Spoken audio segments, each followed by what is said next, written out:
투표 잘 마치셨습니까? 민주주의의 꽃은 선거다 그런 이야기가 있고요. 한 나라의 대통령을 뽑는 일은 국가의 운명을 결정하는 아마 가장 중요한 일이 아닌가 생각이 됩니다. 지금 이제 투표를 마쳤겠고요. 개표를 준비하고 있습니다. 지금부터가 우리가 기도해야 될 때가 아닌가 생각이 되고요. 하나님께서 이 나라와 이 민족 긍휼히 여겨 주셔서 하나님의 선하신 뜻을 이루어 가실 수 있도록 계속해서 기도해 주시기를 바랍니다. 이번 선거를 보면서 그런 생각들 많이 하게 됐습니다. 우리가 이렇게 이 나라를 이끌어갈 수 있는 지도자 한 사람을 선택하는 것이 참 어려운 일이구나 하는 걸 우리가 생각하게 됐어요. 그러면서 좀 근본적인 대안이 필요하겠다 그런 생각이 들었습니다. 그러니까 어디엔가 지도자감이 있겠거니 생각하고 그냥 수동적으로 기다리는 것이 아니고요. 좀 적극적으로 우리가 지도자를 만드는 일을 해야 되겠다. 그런 생각을 갖게 됐습니다. 정말 올바른 신앙을 가지고 성숙한 성품과 실력을 가지고 이 시대를 하나님의 뜻대로 이끌어갈 수 있는 다윗 같은 지도자를 이 시대의 교회가 만들어내야 되겠다. 그런 생각을 갖게 됐습니다. 그래서 우리가 정말 그저 좋은 지도자를 뽑는 것에서 그치는 것이 아니라 시간이 좀 걸릴 수 있겠지만 우리가 좋은 지도자를 만들어가는 일에 함께 좀 헌신해야 되겠다 그런 생각이 들었습니다. 그래서 우리 믿음의 자녀들이 정말 하나님의 말씀으로 잘 무장되고 정말 이 시대를 잘 이끌어갈 수 있는 좋은 지도자로 세우는 일을 위해서 교회가 준비하고 헌신하고 투자하고 기도하고 하는 일들이 꼭 필요하겠다라고 하는 생각이 들었습니다. 우리 2월 마지막 주일에 우리 대학생인 우리 교회 자녀들에게 장학금을 전달했습니다. 우리가 장학 규정을 아직 다 손을 보지를 못해가지고요. 좀 풍성하게 우리가 장학 사역을 진행하지 못했는데 올해 우리가 이 일들을 좀 진행하려고 합니다. 그래서 우리 교회가 정말 사람 키우는 일에 좀 더 의지적으로 이 일들을 진행해 나가려고 합니다. 여러분 좀 많이 기도해 주시고 정말 우리 교회를 통해서 또 한국 교회를 통해서 이 시대를 건강하고 바르게 세워갈 수 있는 좋은 일꾼들이 만들어질 수 있도록 우리가 이 일을 해야 됩니다. 그래서 이 일을 위해서 여러분 기도해 주시기를 부탁을 드립니다. 좀 안타깝고 씁쓸한 마음도 있는데 또 오늘부터 우리가 아주 중요한 일들 시작하게 됩니다. 4주간 믿음의 가정 바로 세우기 2022년 상반기 부모 터치 세미나를 오늘부터 시작하게 됩니다. 우리가 세상을 바라보고 시대를 바라보면 답답한 마음들이 있지만 우리가 그냥 시대를 바라보면서 한탄하고 있을 것이 아니고요. 또 시대의 흐름에 그냥 휩쓸려서 살아가는 것이 아니라 시대를 거슬러 올라가는 믿음의 가정이 되어야 되겠다. 이런 결단을 가지고 우리가 믿음의 부모로서 다시 한번 서야 되겠고 우리 가정을 믿음의 가정으로 세워야 되겠다. 그런 결단을 하는 시간을 4주간 갖게 됩니다. 앞에서 말씀드린 것처럼 근본적인 대안이 필요하다 하는 말씀 드리지 않았습니까? 저는 믿음의 가정 바로 세우기라고 하는 우리 교회의 가정 사역이 그 해답을 줄 수 있을 것이다 생각합니다. 우리의 가정 속에서 이런 소망을 가지고 우리 자녀들을 잘 길러내야만 거기에서부터 우리가 경험하고 있는 이 문제를 풀어낼 수 있습니다. 그래서 믿음의 부모님들이 말씀으로 또 영적으로 깨어 있어서 바르게 서야 되고요. 우리 자녀들을 그런 자녀들로 키워내야 되겠다. 또 우리 가정이 다 할 수 없는 일들을 우리 공동체가 함께 이 일을 감당해야 되겠다. 이런 결단이 우리에게 필요하지 않을까 하는 생각이 듭니다. 오늘 제가 이제 오프닝 강의로 말씀을 전하게 되고요. 다음 주부터 3주간 장로신학대학교 신형섭 교수님께서 오셔서 가정 예배 오답 노트 다시 쓰기라고 하는 주제를 가지고 말씀을 전해 주실 겁니다. 그동안 우리가 가정 예배에 대한 중요성을 많이 강조했는데요. 실제로 가정 예배를 잘 드리지 못하는 가정들도 있고 또 가정 예배를 드리면서 우리 가정의 문제가 뭔가 고민하는 가정들도 많이 있을 텐데요. 우리 신영섭 교수님도 귀한 말씀을 통해서 도전이 되고 또 힘이 되고 용기가 되는 귀한 시간이 되리라고 믿습니다. 이 부모 터치 세미나를 통해서 다시 한번 우리 믿음의 부모님들을 깨우고 우리의 가정이 믿음에 좀 든든하게 서는 귀한 시간이 되실 수 있기를 주님의 이름으로 축원합니다. 자, 오늘 제가 교재에 고은 시인이 쓴 그 꽃이라고 하는 시를 하나 실어드렸습니다. 아시는 분들도 많이 있으시죠? 아주 간단한 시입니다. 이런 내용이죠. 내려갈 때 보았네, 올라갈 때 보지 못한 그 꽃이라고 하는 시입니다. 이게 다입니다. 자, 굉장히 짧은 시지만 이 시 속에 담고 있는 굉장히 중요한 의미가 이 안에 담겨져 있죠. 올라갈 때는 보지 못하는 것이 있다는 거예요. 무슨 얘기냐 하면 우리의 인생이 승승장구할 때요, 우리의 인생이 잘 나갈 때는 우리가 잘 보지 못하고 잘 발견하지 못하는 것들이 있다는 것이죠.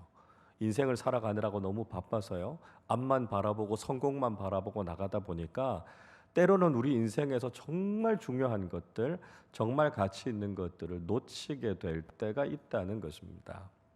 그런데 우리 인생이 내리막길을 걸어가게 될 때요, 때로는 실패하고 때로는 넘어지고 힘겹고 어려운 일을 당하게 될 때 비로소 그제서야 눈에 보이는 것이 있다는 것입니다. 시인은 올라갈 때 못 봤던 그 꽃을 내려갈 때 봤다, 이렇게 이야기하죠. 뭘 봤다는 걸까요? 인생의 아름다움 아니겠습니까? 인생의 참된 가치 아니겠습니까? 정말 중요한 게 무엇인지를 내가 성공적인 인생을 살아갈 때는 몰랐는데요, 삶에서 실패를 경험하고 좌절을 경험하고 아픔을 경험하니까 거기에서부터 정말 보석 같은 인생의 진리와 교훈을 깨닫게 된다라고 하는 것입니다.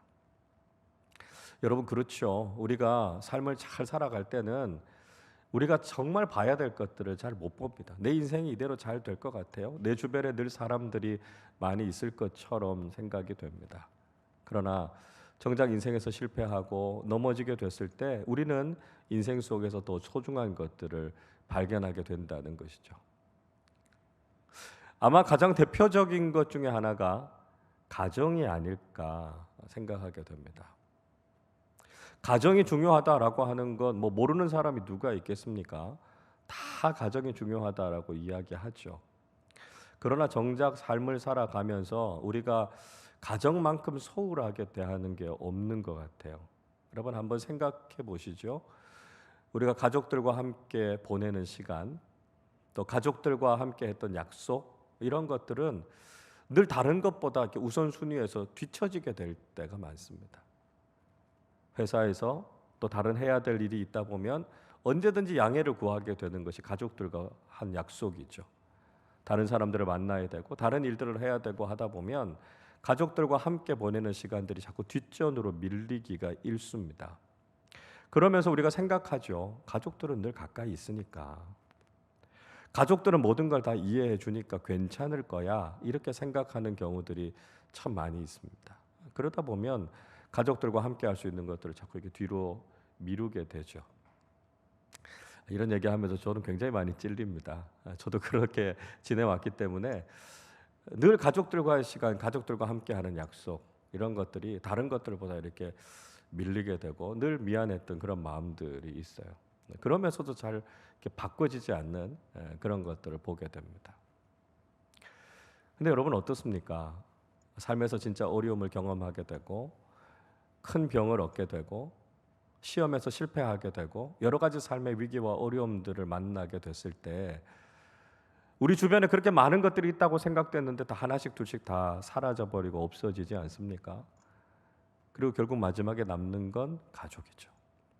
우리가 어떤 상황이라 할지라도 우리의 지지자가 되어주고 우리와 함께 해줄 수 있는, 끝까지 우리를 응원해 줄 수 있는 건 가족밖에 없구나라고 하는 걸 발견하게 됩니다. 그래서 그제서야 삶의 어려움을 당하고 삶의 실패를 경험하고 힘든 일들을 경험하게 됐을 때 가족의 정말 소중함을 다시 한번 깨닫게 되는 것이죠. 그래서 우리가 때로는 삶이 잘 되기만 하는 것이 복이 아니라 때로는 삶 속에서 힘들고 어려운 일들을 경험하게 되는 것이 우리의 삶에 더 유익이 될 때도 있다라고 하는 걸 경험하게 됩니다. 그런 과정 속에서 우리가 진짜 소중한 게 뭔가 하는 걸 깨닫게 되기 때문에 그렇죠. 자, 삶을 살아가면서 우리가 긍정적인 일들도 경험하게 되고요, 부정적인 일들도 경험하게 됩니다. 근데 가만히 보면 긍정적인 일이라고 해서 다 좋은 것만 있는 거 아니고요, 부정적인 일이라고 해서 다 나쁜 것만 있는 거 아니다라고 하는 걸 우리가 경험하게 되죠. 긍정적이고 좋은 일 속에서도 안 좋은 것이 있을 수 있고요, 정말 어렵고 부정적인 일들 속에서도 긍정적인 부분들을 찾을 수 있습니다. 그러니까 인생을 살아가면서 중요한 것은 뭔가 하면 우리가 어떤 일을 만나게 되더라도 그 속에서 유익을 발견하고 그 속에서 교훈을 발견하고 그 속에서 긍정적인 것들을 발견할 수 있는 것이 큰 복이다 하는 것을 우리가 알게 된다라고 하는 것이죠. 그러면 우리 인생이 굉장히 의미 있어지고요, 우리 인생이 굉장히 풍성해진다 하는 것을 경험하게 됩니다.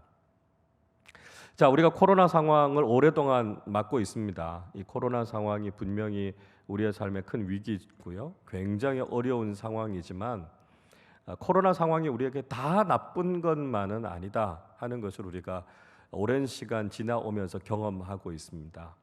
여러분 어떠세요? 이 코로나 상황들 보내면서 여러분 그래도 얻으신 것, 유익으로 얻으신 것들이 많으세요? 아니면 잃어버리고 손해본 것들이 많다 이렇게 생각이 되십니까? 많은 사람들은 잃어버린 것들이 더 많다 이렇게 생각이 되죠. 그러나 그런 과정 속에서도 참 귀한 것들을 얻었다, 찾았다 이렇게 이야기하시는 분들이 많습니다. 특히 신앙적으로요. 적지 않은 분들이 그런 이야기 하세요. 이 코로나 상황들 속에서 우리의 신앙이 새로워질 수 있는 기회를 찾게 됐다. 또 영적으로 다시 한번 도약할 수 있는 그런 계기가 됐다. 이렇게 고백하시는 분들이 있습니다. 자, 어떤 부분들일까요? 우리가 코로나 상황을 경험하면서 신앙적으로, 영적으로 굉장히 큰 유익이 있었다라고 이야기할 수 있는 부분은 뭔가 하면 예배라고 하는 것이 예배당을 넘어서 우리의 삶의 자리로 들어오게 됐다라고 하는 것이 아마 가장 큰 유익이 아니겠나 하는 생각이 듭니다. 예배는 늘 이 예배당 안에서요, 이 특정한 장소 안에서 우리가 모여서 예배 드려야 하는 것이다라고 생각하던 것에서 온라인 예배를 드리면서 가정을 중심으로 해서 우리의 모든 삶의 자리가 다 예배할 수 있는 자리가 됐다라고 하는 것이죠. 그만큼 예배가 특정한 자리가 아니라 우리의 삶 전체로 확대되어졌다라고 하는 것. 그러니까 이건 우리의 신앙에 있어서 굉장히 큰 유익이라고 할 수 있습니다. 요한복음 4장에서 예수님께서 사마리아 여인을 만나셨을 때 사마리아 여인이 질문하잖아요. 유대인들과 사마리아 사람들이 뭘 갖고 싸웠습니까? 예배의 장소 갖고 싸웠거든요. 유대인들은 어디서 예배해야 된다고요? 예루살렘에서 예배해야 된다고요.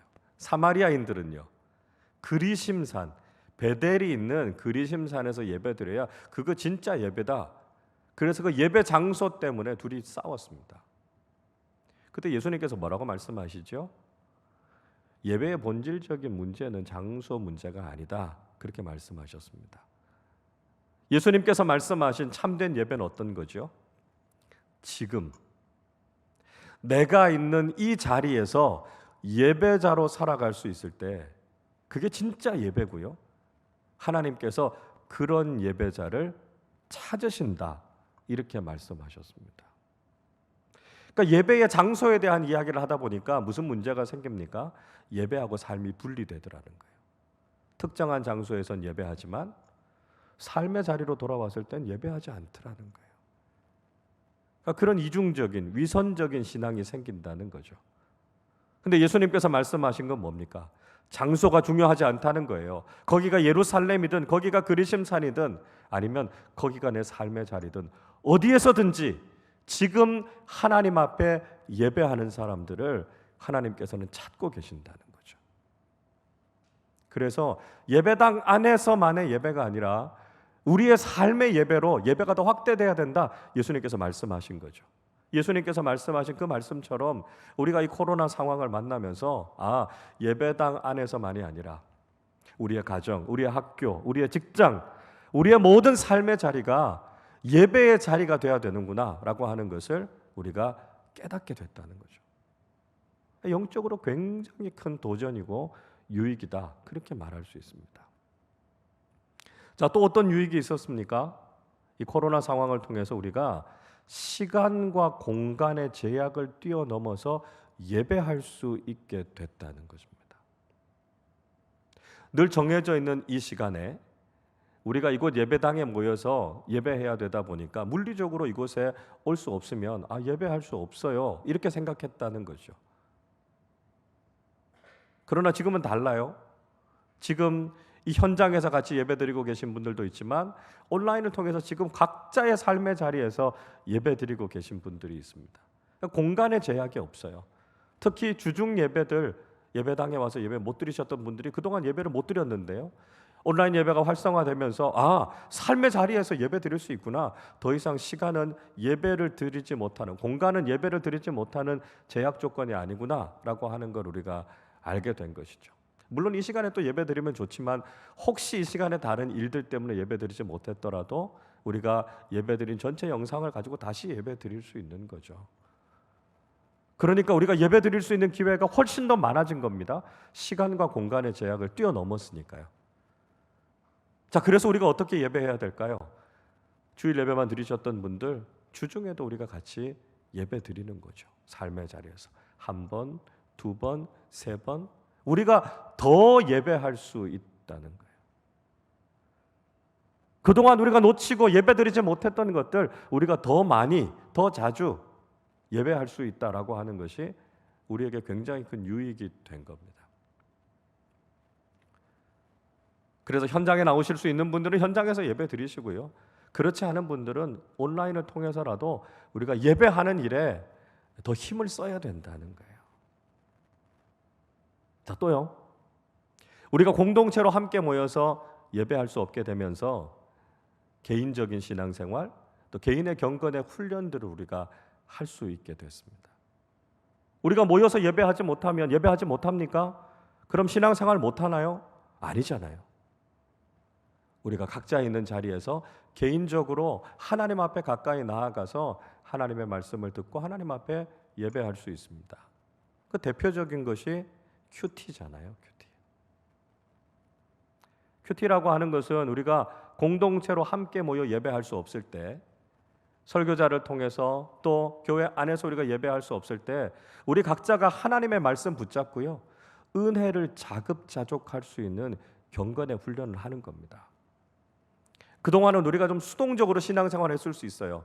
교회에 나와서 들려지는 설교를 듣고 예배에 참여하는 그 정도 차원에서 이제는 벗어나서요, 우리가 직접 하나님의 말씀을 읽고 이 말씀 속에서 하나님의 음성을 듣고 우리가 하나님 앞에 더 가까이 나가기 위해서 몸부림을 치는 거예요.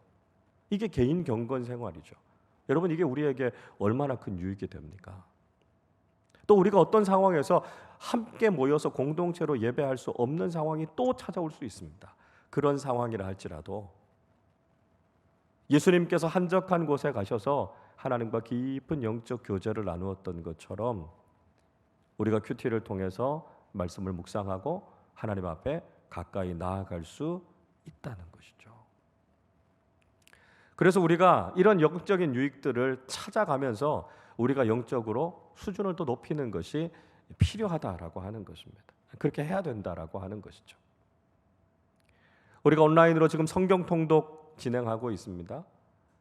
우리 각자의 삶의 자리에서 날마다 말씀으로 우리 자신을 채우고 경건으로 우리 자신을 다시 한번 다듬는 일들을 우리가 계속해서 해야 된다는 거죠. 그러니까 안타까운 것은 늘 이 이야기는 들으시는 분들만 들으신다는 거예요. 사실 이 자리에 나와 계신 분들이나 온라인을 통해서 예배 듣고 말씀 들으시는 분들은 이렇게 제가 말씀 안 드려도 다 하시는 분들입니다. 그러니까 제가 굳이 말씀 안 드려도 돼요. 근데 이 자리에 나오지 못하시고 온라인으로 예배 드리지 못하시는 분들이 이 이야기를 들어야 돼요. 이거 어떻게 해야 될까요? 어떻게 할까요? 여러분들이 오늘 설교를 좀 이렇게 이 링크를 해가지고 좀 이렇게 보내주시고 좀 하면 좋겠어요. 몸부림을 쳐야 됩니다. 상황이 어려우니까 안 되는 게 아니고요. 그렇기 때문에 우리에게 더 많은 영적인 유익이 있고 우리가 할 수 있는 것들이 더 많다라고 하는 것을 깨닫고 하나님 앞으로 가까이 나가야 된다는 거죠.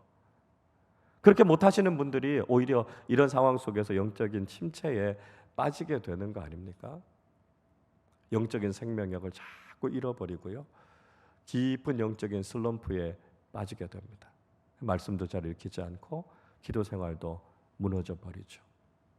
예배를 드리는데 예배도 드리는 둥 마는 둥 하게 됩니다. 그러다 보면 하나님과 영적인 거리가 굉장히 멀어진 것처럼 느껴지죠. 하나님이 멀리 계시는 것처럼 느껴지고요, 우리가 영적으로 점점 나태해져 가는 것들을 경험하게 됩니다. 여러분, 이 상황을 극복하셔야 됩니다.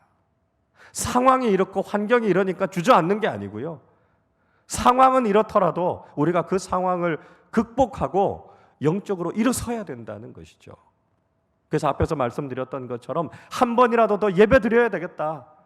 날마다 말씀을 묵상하고 큐티하고 주님의 음성을 들어야 되겠다. 하나님의 말씀을 읽으면서 주님의 고난에 같이 동참해야 되겠다. 이런 몸부림이 우리에게 필요하다는 것입니다. 그래서 상황과 환경이 아무리 어렵다 할지라도 이 상황을 극복하고 영적인 생명력을 되찾아가는 우리 모두가 되실 수 있기를 바랍니다. 자, 환경이라고 하는 것이 우리에게 큰 영향을 미치게 됩니다. 자, 성경을 읽어보면서요, 정말 가장 나쁜 환경, 신앙생활하기에 가장 좋지 않은 환경을 만났던 사람들이 누굴까 한번 생각해 보면 노아와 그 가족들 아니었을까 하는 생각을 갖게 됩니다. 자, 어떤 상황이었습니까? 홍수가 나서 모든 게 다 떠내려가 버린 거 아닙니까? 살아있는 생명체들, 그 방주에 타고 있는 거 말고는 다 죽었어요. 다 멸망한 상황이었습니다. 그 끔찍한 상황, 그 환경 앞에서 노아와 그 가족들이 살았습니다.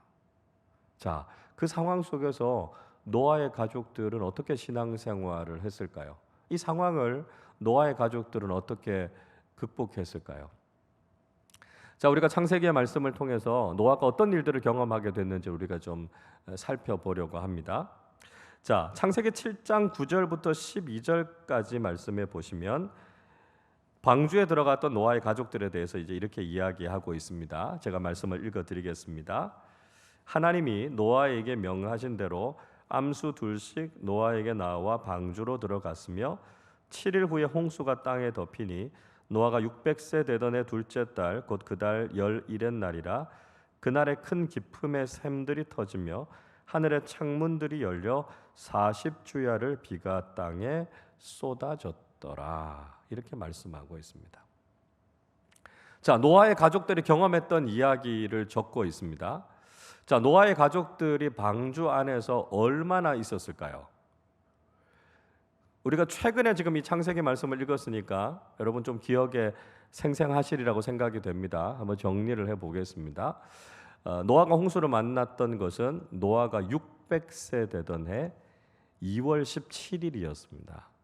그때 이제 홍수가 시작이 된 거죠. 비가 오기 시작한 거죠.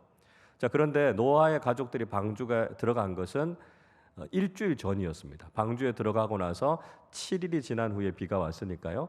노아의 가족들이 방주에 들어간 것은 600세 되던 해 2월 10일이었습니다. 자, 그리고 2월 17일부터 비가 오기 시작해서요. 40일 동안 밤낮으로 비가 내렸습니다. 비가 얼마나 왔을까요?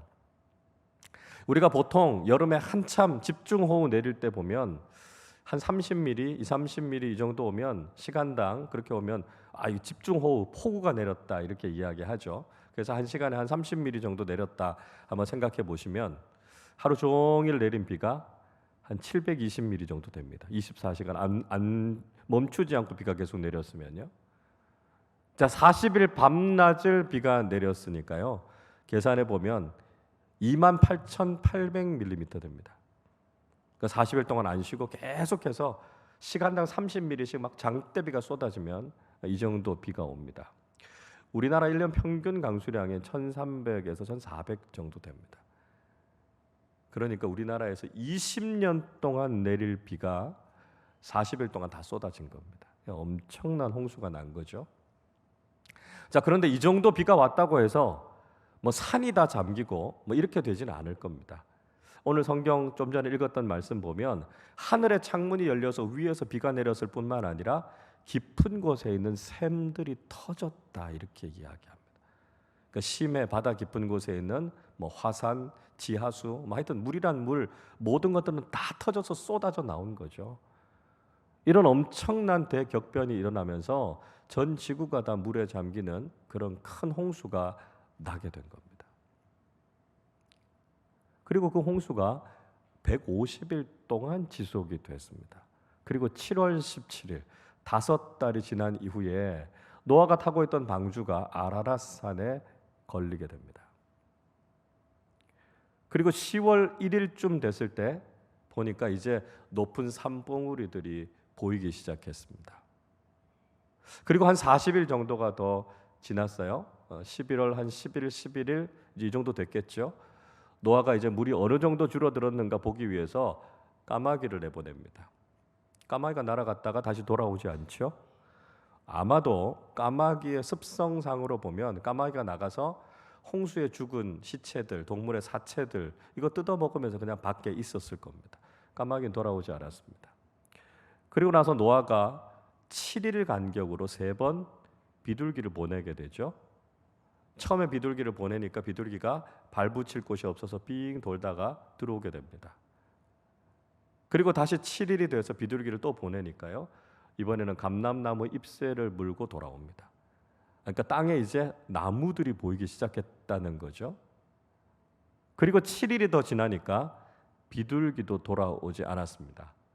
이제 충분히 나무에 깃들일 만한 곳이 있었기 때문에 비둘기도 돌아오지 않았던 거죠. 그만큼 물이 많이 빠졌다는 겁니다.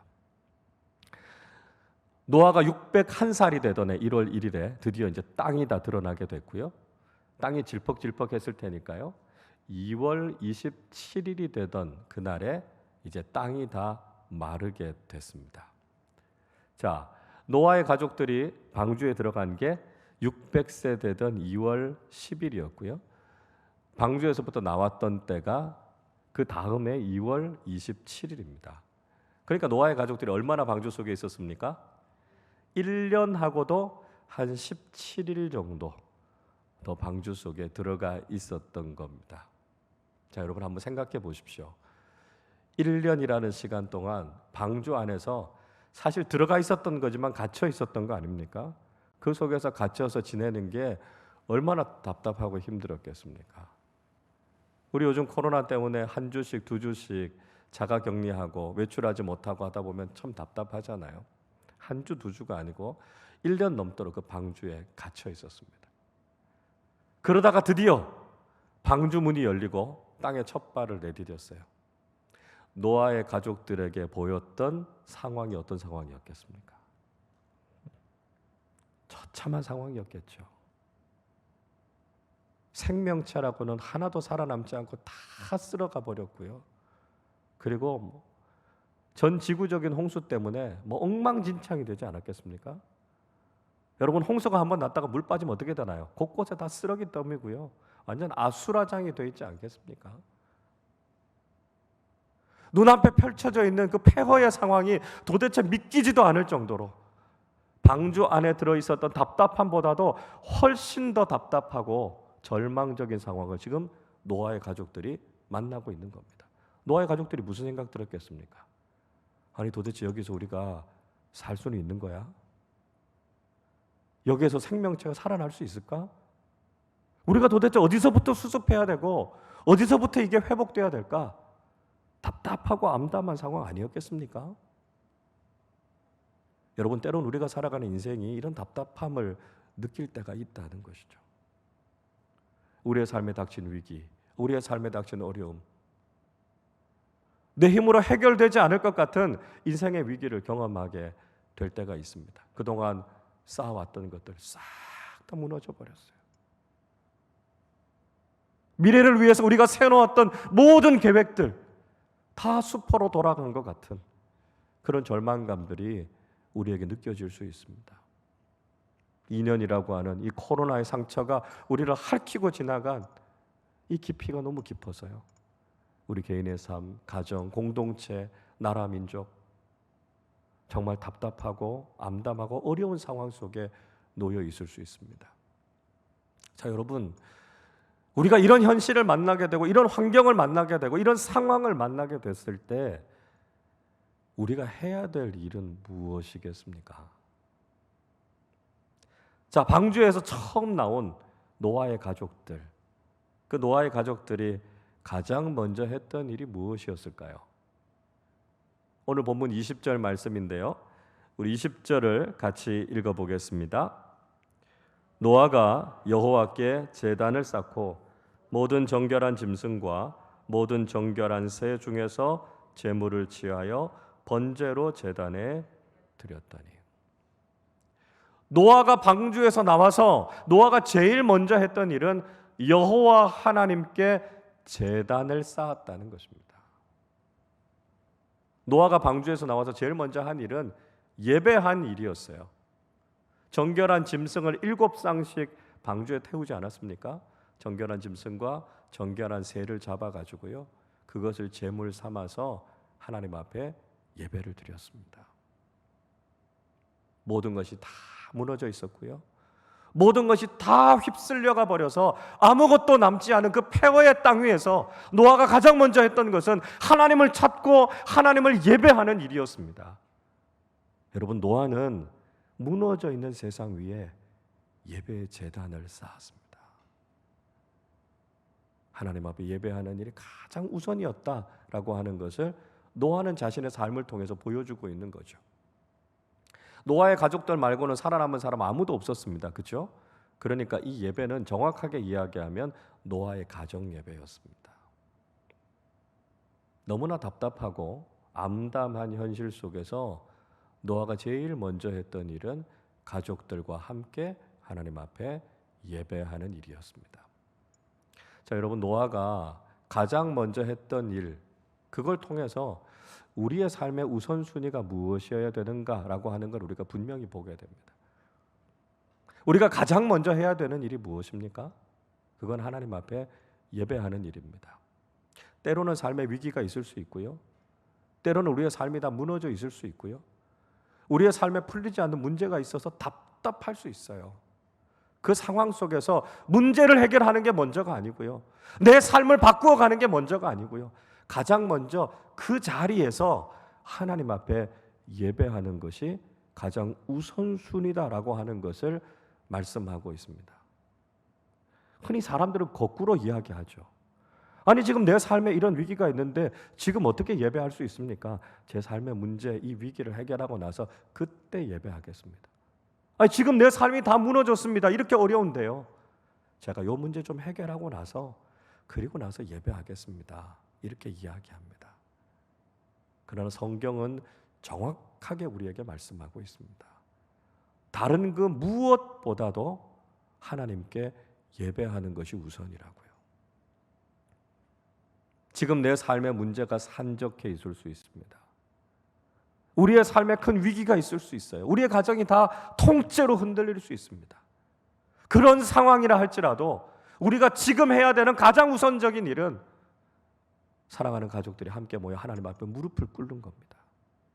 하나님을 찾고 하나님의 도우심을 구하는 거죠.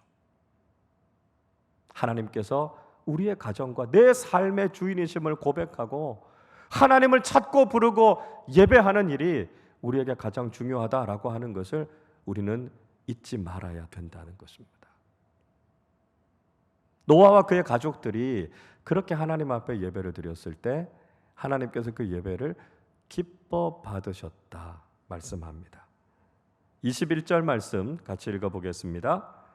여호와께서 그 향기를 받으시고 그 중심에 이르시되 내가 다시는 사람으로 말미암아 땅을 저주하지 아니하리니 이는 사람의 마음이 계획하는 바가 어려서부터 악함이라 내가 전에 행한 것 같이 모든 생물을 다시 멸하지 아니하리니. 하나님께서 그 향기를 받으셨다고 말씀합니다. 그 예배를 기뻐 받으신 거예요. 무슨 이야기죠? 노아가 했던 일이 옳은 일이었다는 거예요. 모든 것보다도 예배를 우선으로 했던 것, 그것이 바른 일이었다 하나님께서 인정해 주신 겁니다. 그게 하나님의 뜻이라는 거예요. 내 삶이 무너져 있지만 가장 먼저 하나님 앞에 예배의 제단을 쌓는 것, 이게 하나님께서 기뻐하시는 일이다라고 하는 것을 말씀해 주고 있습니다. 하나님께서 그 예배를 받으시고 노아의 삶에 새로운 소망에 대해서 말씀해 주셨습니다. 다시는 하나님께서 인간을 물로 심판하지 않겠다. 다시는 땅을 저주하지 않겠다. 말씀해 주셨습니다. 하나님께서 그 약속을 지키시겠다라고 하는 징표로 무지개를 보여주시지 않았습니까? 다시는 이런 전 지구적인 재난으로 인해서 생명을 쓸어버리는 일을 하지 않겠다. 이렇게 말씀하셨습니다. 물론 지역적으로는 홍수나 자연재해들이 일어나지만 그 하나님의 심판 아닙니다. 다 인간의 탐욕 때문에 생긴 거 아닙니까? 인간이 창조 세계를 잘 다스리고 관리하지 못하고 내 욕심 때문에 그것들을 다 깨트려 버려서 일어나는 인재죠. 하나님이 심판하시는 거 아닙니다. 여러분, 하나님께서 세상을 심판하지 않으시겠다 말씀하신 하나님의 약속의 말씀은 인간이 선하기 때문이 아닙니다. 사람이 옳은 일을 하고 사람들이 하나님의 뜻에 따라서 섰기 때문이 아닙니다. 하나님께서 인간이 악한 걸 다 알고 계셨다 이렇게 말씀하잖아요. 어려서부터 사람이 마음속에 계획하는 모든 일들이 악하다라고 하는 걸 알고 계셨다는 거예요. 인간이 악함에도 불구하고 하나님께서 다시 심판을 내리지 않으시겠다 말씀하신 이유가 무엇이었습니까? 그 이유는 바로 노아의 가정과 같이 그 믿음의 가정이 하나님을 경외하고 하나님을 예배했기 때문에 그랬습니다. 하나님을 바라보고 하나님을 예배하는 믿음의 가정이 있었을 때 하나님께서 그 땅을 심판하지 않으시고요, 하나님의 심판을 보류하시고 하나님의 은총과 긍휼을 베풀어 주셨다는 거죠. 여러분, 창세기 18장에서도 소돔과 고모라를 멸망시키는 사건 여러분 잘 아시지 않습니까? 하나님께서 소돔 고모라 멸망시키려고 하실 때 롯이 하나님께 무엇이라고 말씀드립니까? 하나님, 어떻게 의인을 악인과 함께 멸하려고 하십니까? 그렇게 하나님께 말씀드리지 않았습니까? 그래서 의인 10명이라도 있으면 그 성 멸망시키지 않겠다 하나님께서 그렇게 말씀하시죠. 그러나 결국은 의로운 10사람을 찾지 못해서 그 성이 멸망하게 됐던 것 아닙니까?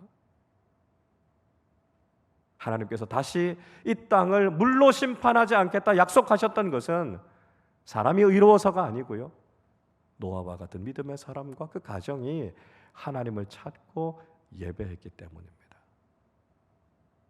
믿음의 사람들이 드리는 그 예배가 바로 하나님의 심판을 보류하고 하나님의 긍휼과 은총을 가져오는 통로가 된다는 거죠. 여러분, 노아 이후에도 사람들의 악은 변하지 않았습니다. 여전히 사람들은 악한 일을 했고요, 하나님을 대적했습니다. 그럼에도 불구하고 하나님께서 심판을 연기하시고 지금도 참고 인내하시는 이유는 무엇입니까? 사람들이 의로워졌기 때문에요? 사람들이 변했기 때문에요? 아니요, 사람 변하지 않습니다. 과거에나 지금이나 사람들이 앞으로 더 좋아질 것이다 라고 하는 기대는 버리는 게 좋습니다. 그럼 절망할 수밖에 없나요? 우리에겐 소망이 없습니까? 아니요, 그렇지 않습니다. 하나님을 찾고 하나님께 예배하는 믿음의 사람들이 있기 때문에 하나님께서 지금도 이 세상 가운데 하나님의 은총과 하나님의 긍휼을 베풀어 주시는 것입니다. 예배하는 가정이 세상을 살립니다. 예배하는 그 가정만 살아나는 게 아니고요, 예배하는 그 가정을 통해서 하나님께서는 공동체를 살리시고요, 온 세상을 살리신다는 거죠. 여러분, 우리가 하나님 앞에 드리는 예배, 특별히 우리의 가정이 하나님 앞에 드리는 그 예배가 바로 이런 소망이 있고요, 이런 비전이 있다라고 하는 것을 우리가 깨닫고 우리의 가정을 예배로 세우는 이 거룩한 사명을 우리가 잘 감당하는 사람들이 되어야 한다는 것입니다. 자, 하나님께서 노아의 가정 예배를 받으시고 재앙과 진노를 거두셨습니다. 그리고 그 이후에 어떤 일들이 일어나게 됐습니까? 22절 말씀을 우리 같이 읽어보겠습니다. 땅이 있을 동안에는 심음과 거둠과 추위와 더위와 여름과 겨울과 낮과 밤이 쉬지 아니하리라. 자, 노아의 번제를 하나님께서 기뻐 받으시고 난 이후에 하나님께서 이런 일들이 있게 될 것이다 라고 말씀하셨습니다. 먼저는 수확이 있을 것이다 말씀하셨죠. 심음과 거둠이 있다는 거예요. 봄에 씨를 뿌리면 가을에 수확하는 기쁨이 있을 것이다 라고 하는 거죠. 농사가 가능해지는 겁니다. 삶의 터전이 생기는 거죠. 경제적인 풍요가 생기는 겁니다. 둘째는요, 기후의 변화가 있을 것이다 말씀하죠. 추위가 있고 더위가 있을 것이다 말합니다. 자, 이것과 연결된 건데요. 셋째는 계절의 변화가 있을 것이다 말하죠. 여름과 겨울이 있게 될 것이다. 추위와 더위, 계절의 변화가 있게 되는 거죠. 홍수가 있기 전까지는 이 계절의 변화가 없었습니다. 그래서 아마도 사람이 살 수 있는 가장 적절한 따뜻하고 온화한 좋은 기후가 계속됐을 것이다 이렇게 생각하죠. 근데 홍수가 있고 난 이후에 이런 계절의 변화, 이런 기후의 변화들이 생기게 된 겁니다. 그래서 학자들이 어떻게 설명하냐면요, 노아의 홍수 이전에는 900살 이상 산 사람들이 여러 나오잖아요, 그렇죠? 그래서 뭐 그래도 한 900년쯤 살아야 그래도 좀 살았다 이렇게 이야기할 때가 노아 홍수 이전이라는 거예요. 근데 홍수가 있고 난 이후에는요, 기껏해야 뭐 100살에서 한 200살 이 정도로 갑자기 수명이 줄어들게 됩니다. 아마도 그 이유가 이런 급격한 기후와 계절의 변화 때문에 인간의 수명에 영향을 받았을 것이다 이렇게 이야기하거든요. 자, 어쨌든 이런 변화들이 생기게 됐고요. 인간의 수명이 짧아지긴 했지만 어쨌든 이런 계절의 변화, 기후의 변화가 계속해서 이어져 가면서 계절이 바뀌는 것들도 보게 되고요. 그들의 삶이 계속 이어져 가게 되는 겁니다. 자, 네 번째는요, 시간의 변화를 이야기하죠. 낮과 밤이 계속될 것이다 이렇게 이야기합니다. 물론 시간은 창조 때부터 있었던 겁니다. 그죠? 근데 중요한 것은 뭐냐 하면 낮과 밤이 지속된다는 겁니다. 계절이 지속된다는 거고요. 추위와 더위가 지속된다는 겁니다. 자, 하나님께서 홍수로 심판하셨을 때는요, 더 이상 지속되지 않았어요. 끝이잖아요. 끝. 홍수의 의미는 끝입니다. 심판의 의미는 끝이에요. 그래서 생명이 다 죽었고요. 미래가 없었고요. 모든 것이 다 멸망한 거 아닙니까? 그런데 하나님께서 약속하신 건 뭐죠? 이게 계속해서 이어지게 된다고요. 자, 노아가 하나님께 드린 예배를 하나님께서 받으시고 그 결과로 오게 된 게 뭡니까? 한마디로 이야기하면 일상의 연속이에요. 삶이 다시 회복됐다는 거예요. 이제 더 이상 끝나지 않고요. 그게 계속해서 이어지게 된다는 것입니다. 노아가 하나님 앞에 예배를 회복했을 때 그 결과로 주어지게 됐던 것은 일상의 회복이었습니다.